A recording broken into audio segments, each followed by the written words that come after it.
ইতিহাস গড়লেন রিশাদ হোসেন। বোলিং নৈপুণ্য দেখিয়ে তাক লাগিয়ে দিলেন গোটা বিশ্বকে। তার বলই যেন ঠিকঠাক মতো বুঝতে পারেনি ওয়েস্ট ইন্ডিজের কোনো ক্রিকেটার।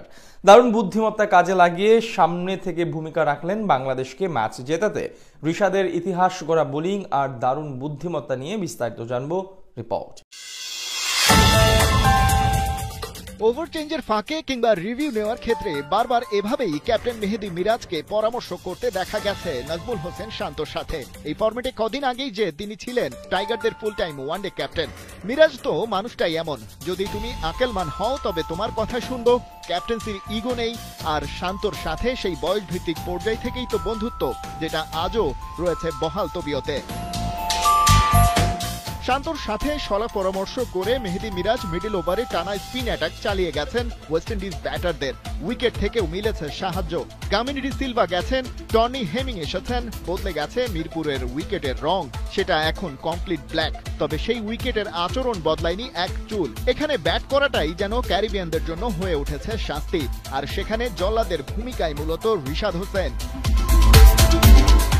অথচ টাইগারদের দেয়া 208 রান চেস করতে নেমে ভালো ফাইটের আভাসই দিচ্ছিল ক্যারিবিয়ানরা, কারণ ওদের ওপেনিং জোটই তুলে ফেলে 50 রান। তারপরেই শুরু হয় রিশাদ ভেলকি মিরপুরের কালো উইকেট থেকে তীক্ষ্ণ টার্ন আদায় করতে শুরু করেন। তাতেই এই লেগ স্পিনার এলিক আথানাসকে 27 আর ব্র্যান্ডন কিংকে তুলে নেন 44 রানে। সেখানেই শেষ নয়, বরং শুরু। এসি কাটি ওই রিশাদের বলেই কাটা পড়ে 9 রানে। শেরফান রাদারফোর্ড আর রোস্টন চেজো ওই একই শিকারীর শিকার বনে ফিরেছেন সাজঘরে, যেখানে বিনা উইকেটে 51 রান করে সহজ জয় দেখছিল ওয়েস্ট ইন্ডিজ। সেই তারাই দলীয় 100 পার হতেই হারিয়ে বসে 6 উইকেট।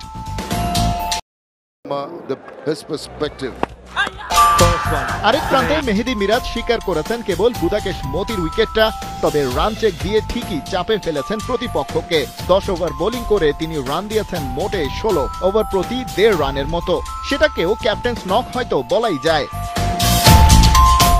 শেষ বেলায় আরেক স্পিনার তানভীর ইসলাম একটা আর মুস্তাফিজ জোড়া উইকেট শিকার করে বাংলাদেশের জয়টা এগিয়ে এনেছেন কেবল। এর আগে ব্যাট করতে নেমে শুরুতেই বড় ধাক্কা খেয়েছে বাংলাদেশ। পারফর্মার সাইফ হাসান 3 আর অভিজ্ঞ সৌম্য সরকার ফিরে গেছেন 4 রানে। শুরুর ক্রাইসিস সামলে দলকে পথে ফেরানোর দায়িত্ব নেন তাওহিদ হৃদয় আর নাজমুল শান্ত। তবে দুজনের জুটি খুব বেশি লম্বা হয়নি। ওদের 120 বলে 71 রানের পার্টনারশিপ ভাঙে শান্তর আউটে। টাইগারদের সাবেক ওয়ানডে কাপ্তান ফিরেছেন ব্যক্তিগত 32 রানে। 50 পেয়েছেন হৃদয়, তবে সমর্থকদের হৃদয় ভেঙেছেন 51 রানে ফিরে।